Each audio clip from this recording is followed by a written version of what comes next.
नमस्ते, मैं हूँ रेखा सिंह। हम आप सबको नाच का गीत सुनाएंगे। जैसा भी लगेगा आप लोग जरूर बताना।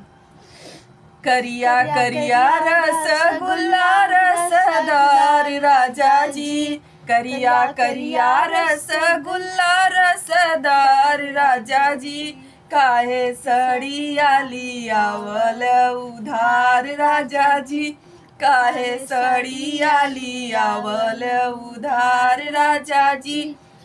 दुअरा आवेला बजाज बोलिया बोलेला हजार, दुअरा आवेला बजाज बोलिया बोलेला हजार।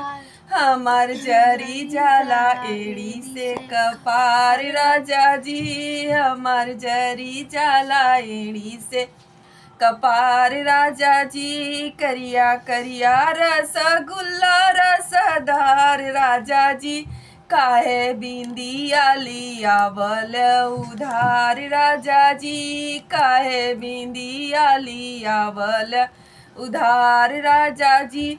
दुअरा आवेला सोनार बोलिया बोलेला हजार, दुअरा आवेला सोनार बोलिया बोलेला हजार। हमार जरी जाला एड़ी से कपार राजा जी, हमार जरी जाला एड़ी से कपार राजा जी।